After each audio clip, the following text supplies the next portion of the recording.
అంశాలు బయటపడ్డాయి, విస్తృతపోయే అంశాలు. వాస్తవానికి ఇంకా అది చదవడానికి టైం పడుతుంది. 10,000 పేజీలు మొత్తం చదవాలి అంటే టైం పడుతుంది. సో ఇంకా డెప్త్కి వెళ్ళే కొంది ఏముందనేది తెలుస్తుంది. మనం పైన కీలక అంశాలను మాత్రమే మనం చర్చిస్తున్నాం. బట్ 10,000 పేజీలు కోర్టు కూడా తుది తీర్పు ఏమిస్తుందనేది చూడాలి. ఇప్పుడు ఎవరైతే 165 మంది సెలెక్ట్ అయ్యారో వారిలో దాదాపుగా మెజారిటీ అభ్యర్థులకు చెందినటువంటి పేపర్లలో మార్పులు చేర్పులు ఉన్నట్టుగా కూడా ఫోరెన్సిక్ ల్యాబ్ గుర్తించింది. సో ఇప్పుడు వాళ్ళ భవిష్యత్ అనేది ప్రమాదంలో పడే అవకాశం ఉంది. సో అది కోర్టు నిర్ణయం మీద ఆధారపడి ఉంటుంది కాబట్టి దాని గురించి మనం మాట్లాడలేదు. మొత్తంగా ఆ గ్రూప్ 1లో జరిగినటువంటి అవినీతి అక్రమాలన్నిటినీ కూడా కళ్ళకు కట్టినట్టుగా ఆధారాలతో సహా, ఎంత దారుణం అంటే 80 రోజులకు పైగా ఒక ప్రైవేటు రిసార్టులో ఈ పేపర్లను ఉంచటమే కాకుండా అక్కడ సీసీటీవీ కెమెరాలు కూడా పెట్టల. మొదటి 20-25 రోజులు సీసీటీవీ కెమెరాలు పెట్టల. పేపర్లను హాయిలాండ్కు తరలించిన 20 రోజుల తరువాత అద్దె ప్రాతిపదికన తెచ్చి సీసీ కెమెరాలు పెట్టారు. ఇంకో దారుణమైన విషయం ఏంటో తెలుసా?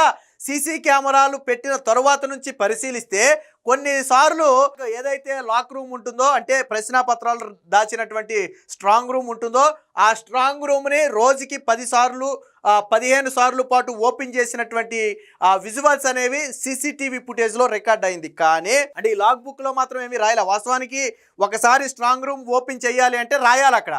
సో ఎవరు ఓపెన్ చేశారు, ఏ టైంలో ఓపెన్ చేశారు, ఎప్పుడు క్లోజ్ చేశారు, ఏ పర్పస్ మీద ఓపెన్ చేశారు అనేది అక్కడ రాయాలి. కానీ సీసీటీవీలోనేమో ఆ స్ట్రాంగ్ రూమ్ ఓపెన్ చేసినట్టుగా కనపడుతుంది, కానీ లాగ్ బుక్లో మాత్రం స్ట్రాంగ్ రూమ్ ఓపెన్ చేసినట్టుగా డేటా మాత్రం ఎంట్రీ చేసి లేదు. అలాగే కొన్నిసార్లు 7-8 సార్లు ఓపెన్ చేస్తే ఆ రోజు ఒకసారి మాత్రమే ఓపెన్ చేసినట్టుగా లాగ్ బుక్లో రాశారు. ఇలా ప్రతి దానిలో కూడా అవకతవకలు జరిగాయి. కొన్ని ఎగ్జామ్ పేపర్ల మీద ఎగ్జామినర్ సంతకాలు కూడా సరిపోలేదు. అలాగే కొన్ని ఎగ్జామ్ పేపర్లలో 2 హ్యాండ్ రైటింగ్లు ఉన్నాయి, అంటే సగం ఒకళ్ళు రాస్తే మిగతా సగం ఒకళ్ళు రాశారు. అలాగే కొన్ని ఎగ్జామ్ పేపర్లలో బ్లూ పెన్ను బ్లాక్ పెన్ను కాకుండా వేరే కలర్ పెన్స్ కూడా వాడినట్టుగా గుర్తించారు. అలాగే చీఫ్ ఎగ్జామినర్ తనంతట తానుగా మార్కులు తగ్గించిన ఘటనలు కూడా నమోదయ్యాయి. అంటే ఒక ఎగ్జామినర్ ఒక వ్యక్తి 100 మార్కులు వేసాడు అనుకోండి, చీఫ్ ఎగ్జామినర్ దాన్ని 60కి 70కి తగ్గించాడు. వాస్తవానికి చీఫ్ ఎగ్జామినర్కి మార్కులు తగ్గించే అధికారం లేదు, కానీ చీఫ్ ఎగ్జామినర్ తనకు కావలసిన వాళ్ళకి మార్కులు పెంచుకుని మిగిలిన వారికి మార్కులు తగ్గించాడు. సో ఒక్కొక్క పేపర్ని ఒకసారి కాదు, 2 సార్లు కాదు, 3 సార్లు మూల్యాంకన చేశారు. డిజిటల్ మూల్యాంకన చేసిన వారిలో మాన్యువల్ మూల్యాంకన చేస్తే, డిజిటల్ మూల్యాంకన చేసినప్పుడు ఒక 300 మందిని గుర్తించారు అనుకోండి, మాన్యువల్ మూల్యాంకన చేసినప్పుడు ఆ 300లో 200 మంది ఇంటికి వెళ్ళిపోయారు. అంటే 200 మంది కొత్త వాళ్ళు వచ్చారు. అంటే వ్యత్యాసం అనేది ఏ స్థాయిలో ఉందో చూడండి. దాంతోనే మళ్ళీ 3వసారి మూల్యాంకన విజయవాడలో కూడా చేయడం జరిగింది. ట్విస్ట్ ఏంటంటే ఏపీపీఎస్సీ చైర్మన్ అనుమతి కానీ లేదా లిఖితపూర్వకంగా ఎటువంటి ఆదేశాలు కానీ లేకుండానే హాయిలాండ్కి పేపర్లు తరలించారు. వీటన్నిటికీ మించి ఇంకోటి చెప్పనా, నేను పిఎస్ఆర్ ఆంజనేయులు బంధువులకే ఈ పేపర్లు దిద్దే కార్యక్రమం కట్టబెట్టారు. ఎస్, మీరు విన్నది కరెక్టే. పిఎస్ఆర్ ఆంజనేయులు ఆ రోజు ఏపీపీఎస్సీ కార్యదర్శిగా ఉన్నటువంటి పిఎస్ఆర్ ఆంజనేయులకు చెందినటువంటి బంధువులకే మొదట డిజిటల్ మూల్యాంకన సమయంలో పేపర్లు స్కాన్ చేసే బాధ్యత వాళ్ళకే ఇచ్చారు. తర్వాత మాన్యువల్ మూల్యాంకనలో దిద్దే బాధ్యత కూడా వాళ్ళకే ఇచ్చారు. అంటే 2 సార్లు కూడా పిఎస్ఆర్ ఆంజనేయులు బంధువులకే ఈ పేపర్ మూల్యాంకన కార్యక్రమాలు ఆ రోజు అప్పగించడం జరిగింది. ఎందుకంటే పిఎస్ఆర్ ఆంజనేయులు ఆ రోజు కార్యదర్శిగా ఉన్నాడు. 2 సార్లు కూడా ఏపీపీఎస్సీ చైర్మన్ అనుమతి లేదు. ఏపీపీఎస్సీ చైర్మన్ అనుమతి లేకుండానే ఆ 2 కార్యక్రమాలు కూడా జరిగాయి. ఇంకో ట్విస్ట్ ఏంటో తెలుసా? అందులో ఎవరైతే ఈ కాంట్రాక్టు తీసుకున్నారో, మూల్యాంకన చేసే కాంట్రాక్టు తీసుకున్నారో, వాళ్ళు ఎవరితో మూల్యాంకన చేయించారో తెలుసా? ఆశ్చర్యపోతారు మీరు. 10th ఇంటర్ చదివినటువంటి ఎలక్ట్రీషియన్లు, గార్డులు, సెక్యూరిటీలు, గృహిణీల చేత పేపర్లు దిద్దించారు. ఎస్, గ్రూప్ 1 పేపర్లు దిద్దింది వాళ్ళే, డేటా ఎంట్రీ ఆపరేటర్లుగా మార్కులు నమోదు చేసింది వాళ్ళే, డిజిటల్ మూల్యాంకనంలో వచ్చిన మార్కులనే మాన్యువల్ మూల్యాంకనకు కూడా మార్చే ప్రయత్నం చేశారు. సో అది కూడా ఆధారాలతో నిన్న సిట్ పట్టుకుంది. అంటే నిన్న మొన్నటి వరకు డిఎస్సి మీద ఆరోపణలు చేసిన వీళ్ళు ఏ స్థాయిలో అవినీతి చేశారు, ఏ స్థాయిలో కుంభకోణం చేశారు అనడానికి ఇదొక ఉదాహరణ. సో ఏ పేపర్ని ఎంత కమ్ముకున్నారు, దీని వెనక ఎవరున్నారు అనేది కూడా సిట్టు బయట పెట్టాలి. ఎందుకంటే ఒక వ్యక్తికి లబ్ధి చేకూర్చాలి అంటే దాని వెనక ఖచ్చితంగా ఏదో ప్రయోజనం ఉంటే తప్ప ఎవరికి వ్యక్తిగతంగా లబ్ధి చెయ్యరు. సో ఈ రోజు నిరుద్యోగులు ఎవరైతే 408 మంది కోర్టును ఆశ్రయించారు, ఏమని మాకు రావాల్సిన ఉద్యోగం వేరొకరికి వచ్చిందని 408 మంది కోర్టును ఆశ్రయిస్తే ఆ 408 మంది పేపర్లను కూడా ఫోరెన్సిక్ ల్యాబ్కు పంపారు. పంపితే తెలిసింది ఏంటంటే వాళ్ళ మార్కుల్లో హెచ్చు తగ్గులు గమనించారు. అంటే మొదట వేసిన మార్కులు కాకుండా కొట్టివేసి మళ్ళీ మార్కులు వేసిన ఘటనలు కూడా వాళ్ళ పేపర్లో కనపడ్డాయి. సో ఇవన్నీ కూడా నిన్న ఇచ్చారు. అంటే ఇప్పుడు 165 మంది ఎవరైతే ఉద్యోగం పొందారో వాళ్ళలో ఎంతమంది ఉంటారో ఎంతమంది ఊడిపోతారో అసలు దీని మొత్తాన్ని రద్దు చేసి వాళ్ళ పోస్టింగ్లే తీసేస్తారో ఎవరికి ఏమీ అర్థం కాని పరిస్థితి. కోర్టు నిర్ణయం మీద అయితే ఆధారపడి ఉంటుంది. దీనికి సంబంధించి పెను సంచలన వార్తలు వచ్చాయి, ఒకసారి చూద్దాం. గ్రూప్ 1 నియామకాల్లో అరాచకం, వైకాపా హయాంలో అడ్డగోలుగా మూల్యాంకనం, ఓఎంఆర్ షీట్లలో ఇష్టానుసారంగా దిద్దుబాట్లు సవరణలు. 736 మంది ప్రశ్నాపత్రాలని ఫోరెన్సిక్స్ పరీక్షకు పంపిస్తే 95% పత్రాల్లో సవరణలు దిద్దుబాట్లు ఉన్నట్లుగా గుర్తింపు, సిట్ నివేదికలో వెల్లడి. సో ఇక్కడ చూడండి, నిబంధనలకు విరుద్ధంగా మొదట ఆ డిజిటల్ మూల్యాంకనం చేశారు. అప్పటి చైర్మన్ గా ఉన్నటువంటి విజయభాస్కర్ ఆదేశాలను బేఖాతరు చేస్తూ పిఎస్ఆర్ ఆంజనేయులు, ఏపీపీఎస్సీ కార్యదర్శిగా ఉన్నటువంటి పిఎస్ఆర్ ఆంజనేయులు తన మిత్రుడికే ఈ డిజిటల్ మూల్యాంకన కాంట్రాక్ట్ని కట్టబెట్టాడు. ఒకటి. రెండవది హాయ్లాండ్. సో డిజిటల్ మూల్యాంకన చెల్లదని కోర్టు ఎప్పుడైతే స్పష్టం చేసిందో ఈసారి చినకాకానీలోని హాయ్లాండ్లో మాన్యువల్ మూల్యాంకన చేస్తామని చెప్పారు. ఈసారి కూడా కాంట్రాక్ట్ను పిఎస్ఆర్ తన మరో మిత్రుడైనటువంటి పమిడి కాల్వా మధుసూదన్ అనే సంస్థకు కట్టబెట్టాడు. ఇది కూడా ఏపీపీఎస్సీ చైర్మన్ అనుమతి లేకుండానే జరిగింది. సో ఆయన అనుమతి ఉన్న పత్రాలు ఎక్కడా కూడా లభించలేదు. సో ఇది ఇక్కడ చూడండి, 10వ తరగతి ఇంటర్మీడియట్ చదివిన ఎలక్ట్రీషియన్లు, సెక్యూరిటీ గార్డులు, గుమాస్తాలు, గృహిణీలను చేత డేటా ఎంట్రీ ఆపరేటర్లుగా నియమించి వారి చేతే మార్కులు వేయించే ప్రయత్నం కూడా చేశారు. సో ఇది రెండోది. మూడోది, ముచ్చటగా మూడోసారి విజయవాడలో నిర్వహించిన మాన్యువల్ మూల్యాంకనంలో భారీ ఎత్తి అవకతవకలు జరిగాయి.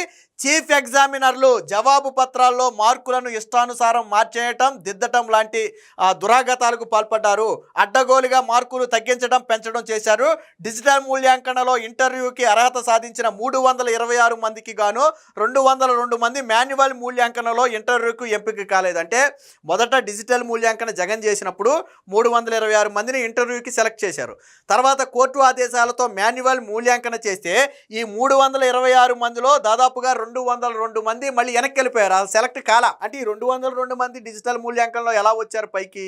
సో ఇది కోర్టు కూడా తేల్చాల్సి ఉంది. అలాగే ఆ ఉద్యోగాలకు ఎంపికైన 165 మందితో పాటు మొత్తం 736 మంది ఓఎంఆర్ వాల్యుయేషన్ పత్రాలను సిఎఫ్ఎస్ఎల్ పరీక్ష కోసం సిట్టు పంపితే వాటిలో 95% పత్రాల్లో సవరణలు, దిద్దినట్లు, ఓవర్ రైటింగ్లు ఉన్నట్లుగా తేలింది. 408 మంది పిటిషనర్లలో 405 మంది ఓఎంఆర్ వాల్యుయేషన్ స్లిప్లో మార్పులు, దిద్దుబాట్లు ఉన్నాయని గుర్తించారు. అంటే ఎవరైతే మాకు ఉద్యోగం రాలేదని 408 మంది కోర్టుకు వెళ్లారో వాళ్ళ పత్రాలు కూడా పరిశీలనకు పంపారు. వాళ్ళ పత్రాలు పరిశీలిస్తే అందులో 405 మంది మార్కులు దిద్దారు. అంటే బహుశా ఎక్కువ మార్కుల్ని తక్కువకు తగ్గించారు. సో అది కూడా నిన్న సిట్ అధికారులే తేల్చి చెప్పడం జరిగింది. సో దీనికి సంబంధించిన మరొక వార్త కూడా చూద్దాం. సో ఇక్కడ చూడండి, ఎలాంటి చర్యలు తీసుకున్నారంటే జవాబు పత్రాలు దాచిన స్ట్రాంగ్ రూమ్ వద్ద కనీసం సీసీ కెమెరాలు కూడా లేవు. ఏపీపీఎస్సీ గ్రూప్ 1 పరీక్ష జరిగినప్పుడు కాన్ఫిడెన్షియల్ సెక్షన్లు, స్ట్రాంగ్ రూముల వద్ద సీసీ కెమెరాలు లేవు. 29 సీసీ కెమెరాల కొనుగోలు కోసం 2019 అక్టోబర్ 18న టెండర్లు పిలిచిన ఏపీపీఎస్సీ తర్వాత వాటిని రద్దు చేసింది. ఎందుకు రద్దు చేసిందో వాళ్ళకే తెలియాలి. అలాగే 2022 మార్చి 10 తర్వాత అద్దె ప్రాతిపదికన కొన్ని కెమెరాలు అమర్చారు. వాటిని జవాబు పత్రాలు, కాన్ఫిడెన్షియల్ రికార్డులు భద్రపరిచిన స్ట్రాంగ్ రూముల వద్ద ఏర్పాటు చేయలేదు. అంటే అసలు దగ్గర సీసీ కెమెరాలు వీళ్ళు ఏర్పాటు చేయలేదు.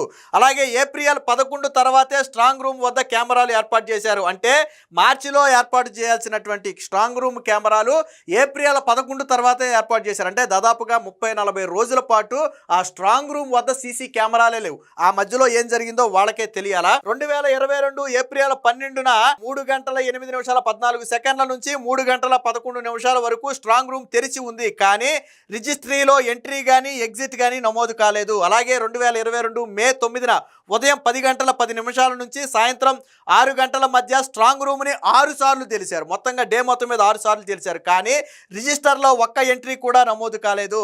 మే 10న రిజిస్టర్లో నమోదు చేసిన దానికంటే 4 సార్లు అదనంగా స్ట్రాంగ్ రూమ్ తెరిచారు. మే 11ను కూడా 3 సందర్భాల్లో తెరిచి మూసినట్లుగా సీసీ కెమెరాల్లో రికార్డ్ అయింది. కానీ రిజిస్టర్లో ఎటువంటి ఎంట్రీలు లేవు. సీసీ కెమెరాల్లో రికార్డ్ అయిన చిత్రాల్లో స్పష్టత లేదు. చాలా సార్లు వీడియో బ్లర్గా కనిపించాయి. Biometric authentication system, electronic access కార్డులు, యాక్సెస్ రిజిస్టర్లు లాంటివి ఏమీ కూడా దీంట్లో నిర్వహించలేదు. పేపర్లు దిద్దేటప్పుడు చాలా మంది ఎగ్జామినర్లు సెల్ ఫోన్లు ఉపయోగించడమే కాకుండా పేపర్లు దిద్దుతూ కూడా మొబైల్ ఫోన్ మాట్లాడినట్లుగా సీసీ కెమెరాల్లో రికార్డ్ అయింది. వాస్తవానికి మొబైల్ ఫోన్ నిషేధం. పేపర్లు ఎగ్జామినర్లు దిద్దేటప్పుడు వాళ్ళకి మొబైల్ ఫోన్ ఎలా అనేది ఉండదు. కానీ మొబైల్ ఫోన్ కూడా వాడుకున్నట్లుగా సీసీ కెమెరాల్లో అయితే రికార్డ్ అయింది. సో మీకు అంటే ఎంత దారుణంగా ఇందులో ఎగ్జామ్లో మార్కులు మార్చేశారు చూడండి. ఇప్పుడు అసలు జరగని డిఎస్సి స్కామ్ని జరిగింది అని పారదర్శకంగా జరిగినటువంటి డిఎస్సి మీద రాద్ధాంతం చేస్తున్నారు కదా వీళ్ళు ఎంత దారుణంగా వ్యవహరించారో ఒకసారి ఇక్కడ మీకు ఎగ్జాంపుల్ చూపిస్తా చూడండి. ఒక అభ్యర్థికి ఎగ్జామినర్ 103 మార్కులు వేస్తే దాన్ని చీఫ్ ఎగ్జామినర్ గా ఉన్నటువంటి రమణారెడ్డి 69కి తగ్గించాడు. సో ఎందుకు తగ్గించాడు అని ప్రశ్నిస్తే ఎగ్జామినర్ ఉదారంగా మార్కులు వేశాడు కాబట్టి నేను తగ్గించానని చెప్పి చీఫ్ ఎగ్జామినర్ సమాధానం చెప్పాడు రమణారెడ్డి. కానీ ఎగ్జామినర్ ఏమంటాడు, నేను ఏదైతే ఏపీపీఎస్సీ ఒక బ్లూ ప్రింట్ ఇచ్చి దాని ప్రకారం మార్కులు వేయమని చెప్పిందో, అంటే సబ్జెక్ట్కి ఎన్ని మార్కులు, ఒక ప్రశ్నకి ఎన్ని మార్కులు వేయమని చెప్పిందో, నేను వాళ్ళు ఇచ్చిన బ్లూ ప్రింట్ ఆధారంగా మాత్రమే నేను మార్కులు వేశాను, ఎక్కువ వేయలేదు అని ఎగ్జామినర్ చెప్తాడు. అంటే 103 మార్కులను 69 కంటే దాదాపుగా 70కి తగ్గించాడంటే 34 మార్కులు తగ్గించాడు ఒక అభ్యర్థికి.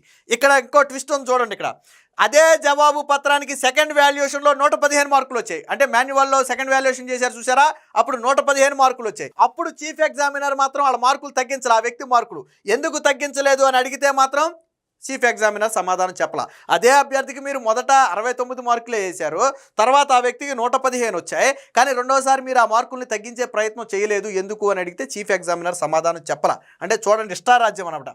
అలాగే అదే ఎగ్జామినర్ మరొక అభ్యర్థికి 128 మార్కులు వేస్తే దాన్ని 75కి తగ్గించాడు. ఇప్పుడు ఈ 103 మార్కులు వేసినటువంటి ఎగ్జామినరే మరొక అభ్యర్థి కంటే మరొక పేపర్ దిద్ది ఒక అభ్యర్థికి 128 మార్కులు వేస్తే దాన్ని 75 మార్కులకి తగ్గించాడు. ఎవరు తగ్గించారు? చీఫ్ ఎగ్జామినర్ రమణారెడ్డి తగ్గించాడు. ఎందుకు తగ్గించాడో రమణారెడ్డికే తెలియాల. ఇక సోమశేఖర్ అనే ఒక ఎగ్జామినర్ ఒక అభ్యర్థికి 99 మార్కులు వేస్తే తర్వాత దాన్ని 86 మార్కులకు తగ్గించారు. ఎందుకు తగ్గింది అని ఎగ్జామినర్ని ప్రశ్నిస్తే ఆ మార్కులు నేను తగ్గించలేదు, ఎవరో మార్చి రాశారు మార్కులు, ఆ కింద ఉన్న సంతకం కూడా నాది కాదు అని చెప్పి ఆ ఎగ్జామినర్ చెప్పాడు. 99 మార్కులు వేసింది నేనే, కానీ తర్వాత దాన్ని 86కి ఎవరు తగ్గించారో నాకు తెలియదు, నేనే ఇలా 86, అక్కడ ఉన్నటువంటి సంతకం కూడా నాది కాదు అని ఒక సోమశేఖర్ అనే ఒక ఎగ్జామినర్ చెప్పాడు. అలాగే ముగ్గురు అభ్యర్థుల పత్రాల్లో ఎగ్జామినర్ ఏపీపీఎస్సీ ఇచ్చిన బ్లూ ఇంక్ పెన్నుతో మార్కులు వేస్తే చీఫ్ ఎగ్జామినర్ గోవర్ధన్ నాయుడు మాత్రం నల్ల బాల్ పెన్నుతో దాన్ని మార్పులు చేర్పులు చేశాడు. అంటే ఒక ఇంకుతో వీళ్ళు మార్కులు వేస్తే మరొక ఇంకుతో ఆయన మార్చాడు దాన్ని. సో అది కూడా వాళ్ళు గుర్తించారు. ఇక క్యాంపు ఆఫీసర్ ఆదేశాల మేరకే మార్పులు చేశామని దాదాపు చీఫ్ ఎగ్జామినర్లు అంతా చెప్పారు. సో అది ఎవరు ఏంటి అనేది తెలియాలి. సో ఇది ఇంకో ట్విస్ట్ ఏంటో తెలుసా, ఈ గ్రూప్ 1 ప్రిలిమినరీ పరీక్ష రాసినటువంటి ఒక అభ్యర్థి తర్వాత గ్రూప్ 1 మెయిన్స్ పేపర్లు దిద్దారు. ట్విస్ట్ అదే, ఒక గ్రూప్ 1 ప్రిలిమ్స్ రాసినటువంటి అభ్యర్థి పేరేంటంటే వనజ అనే ఒక మహిళ గ్రూప్ 1 ఎగ్జామ్ రాసింది, ప్రిలిమ్స్ రాసింది, ప్రిలిమ్స్ లో క్వాలిఫై కాలేదు, రైట్, పక్కన పెట్టండి. తర్వాత ఏమైంది, అదే మహిళ మెయిన్స్ పేపర్ దిద్దడానికి తీసుకొచ్చారు. ఆ మహిళను ఎందుకు తీసుకొచ్చారని చెప్తే ఆవిడ ఏం చెప్పిందో చూడండి. తర్వాత తనను పొలిటికల్ సైన్స్ లెక్చరర్ హోదాలో ఎగ్జామినర్గా తీసుకొచ్చారని చెప్పి ఆ మహిళ సమాధానం చెప్పింది. అంటే గ్రూప్ 1 ఎగ్జామ్స్ ప్రిలిమ్స్ రాసి ఫెయిల్ అయిన వాళ్ళతో చేత మెయిన్స్ ఎగ్జామ్ పేపర్లు దిద్దించినటువంటి చరిత్ర వీళ్ళది. ఇంకా ఉంది చూడండి, ఇక్కడ మొత్తంగా ఇక్కడ చూడండి, ఉద్యోగాలకు ఎంపికైన 165 మంది, ఆ తర్వాత మెరిట్ లిస్టులోని 161 మంది, కోర్టులో పిటిషన్ వేసినటువంటి 408 మంది, మొత్తం అన్ని పత్రాలను ఫోరెన్సిక్ ల్యాబ్కు పంపితే 408 పిటిషన్లలో 405 మంది ఓఎంఆర్ వాల్యుయేషన్లో మార్పులు దిద్దుబాట్లు జరిగినట్లు గుర్తించారు. 99 మంది ఓఎంఆర్ వాల్యుయేషన్ స్లిప్స్లో వైట్నర్తో కనెక్షన్, అంటే 99 మందికి వైట్నర్తో కరెక్షన్ చేశారు. అది పెంచారా తగ్గించారా తెలియదు. సో సో అలాగే 209 మంది మార్కుల్లో సవరణలు చేశారు. అంటే మొదట వచ్చిన మార్కులు కాకుండా తర్వాత కొంతమందికి పెంచడం, కొంతమందికి తగ్గించడం లాంటి పనులు చేశారు. ఎవరికి పెంచారు అంటే 96 మందికి మార్కులు పెంచితే 113 మందికి తగ్గించారు. అలాగే ఉద్యోగాలకు ఎంపికైన 165 మంది అభ్యర్థుల్లో 66 మందికి మూల్యాంకనంలో మార్కులు పెరిగాయి, 76 మందికి తగ్గాయి. అంటే ఇప్పుడు ఎవరైతే ఉద్యోగాల్లో ఆల్రెడీ గ్రూప్ 1 ఉద్యోగాలు పొంది ఉన్నారో 165 మంది, అందులో ఒక 66 మందికి 3వ మూల్యాంకనంలో మార్కులు పెరిగాయి, 76 మందికి 3వ మూల్యాంకనంలో మార్కులు తగ్గాయి. సో ఆ వ్యత్యాసం ఎందుకు వచ్చింది అనేది వాళ్ళే చెప్పాలి. ఇక 11 మంది అభ్యర్థుల పత్రాల్లో వేరు ఇంకు పెన్నులు ఉపయోగించి కరెక్షన్స్ చేశారు. సో అది కూడా బయటపడింది. 21 OMR వాల్యుయేషన్ స్లిప్స్లో మార్పులు చేసిన చోట ఎగ్జామినర్ సంతకాలు లేవు. చాలా చోట్ల సంతకాలు ఎగ్జామినర్ సంతకాలతో పోలేలాగా లేవు. అంటే ఎక్కడైనా సరే ఏదైనా చిన్న కరెక్షన్ జరిగితే ఎగ్జామినర్ సంతకం ఉండాలి, కానీ అక్కడ ఎగ్జామినర్ సంతకాలు లేకపోగా కొన్ని ఎగ్జామినర్ సంతకాలు ఒరిజినల్ ఎగ్జామినర్ సంతకాలతో పోలట్లేదు. అంటే బహుశా ఏమైనా ఫోర్జరీ చేసి వీళ్ళు ఏమైనా పెట్టారో చూడాలి. సో ఒక అభ్యర్థి జవాబు పత్రాలు వేరు చేతిరాతలు ఉన్నట్లుగా కూడా ఈ CFSL హైదరాబాద్ ల్యాబ్ తేల్చిందంటే సగం చేతిరాత ఒకరిది, సగం చేతిరాత ఒకరిది, అంటే 2 చేతిరాతలు ఉన్నాయి. ఎలా వచ్చింది అనేది వాళ్ళకే తెలియాలి. సో ఇలా 1 కాదు 2 కాదు అనేక అవకతవకలకైతే పాల్పడ్డారు. ఇక్కడ ఎగ్జామినర్లు చీఫ్ ఎగ్జామినర్లే కాకుండా కొందరు గుర్తు తెలియని వ్యక్తులు కూడా మార్పులు చేర్పులు సవరణలు చేసినట్లుగా సిట్ అధికారులు గుర్తించారు. 2వ వాల్యుయేషన్ స్లిప్స్ లో ఉన్న 4 సవరణల్ని చీఫ్ ఎగ్జామినర్లు చేయలేదు, వేరెవరో ఆ మార్పులు చేసి సంతకాలు పెట్టారు. మరో కంట్రోల్ బండిల్ స్లిప్ లో 4 సవరణలు చేయగా 2 చోట్ల చీఫ్ ఎగ్జామినర్ సంతకాలతో సరిపోయాయి. మరో 2 సంతకాలు చీఫ్ ఎగ్జామినర్లో ఎవరివి కావు, అంటే అవి బయట వ్యక్తి చేసిన సవరణలు.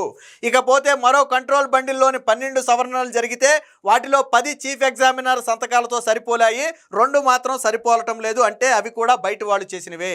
ఇక మరో కంట్రోల్ బండిల్లోని స్లిప్లో 10-11 దిద్దుబాట్లు ఉన్నాయి, కానీ అక్కడ అసలు ఎవరి సంతకాలు లేవు. మొత్తం 57 సందర్భాల్లో వేరే ఇంకు పెన్ను కూడా వాడారు. వాస్తవానికి సేమ్ ఇంకు వాడతారు, బ్లాక్ అయితే బ్లాక్, బ్లూ అయితే బ్లూ, బట్ ఇక్కడ వేరే ఇంకు పెన్ను వాడినట్లుగా కూడా అధికారులు గుర్తించారు. ఇంకా ఉంది దీనికి సంబంధించి. ఇక అన్నిటికీ మించి హాయ్లాండ్ ఏదైతే ఈ పరీక్షా పత్రాలకు సంబంధించి 2021 డిసెంబర్ 5న హాయ్లాండ్కు తీసుకువెళ్లారో అక్కడే ఫిబ్రవరి 26 వరకు, అంటే దాదాపుగా 84 రోజుల పాటు ఒక ప్రైవేటు సంస్థ ఆధీనంలో ఎటువంటి భద్రతా చర్యలు పాటించకుండా ఈ గ్రూప్ 1 పత్రాలను దాచిపెట్టారు. దాని మీద కూడా చేశారు. సో నామినేషన్పై క్యామ్ సైన్ మీడియా ప్రైవేట్ లిమిటెడ్కు అప్పగించారు. మూల్యాంకన చేసినందుకు ఈ సంస్థకు గాను 1.14 కోట్లు కూడా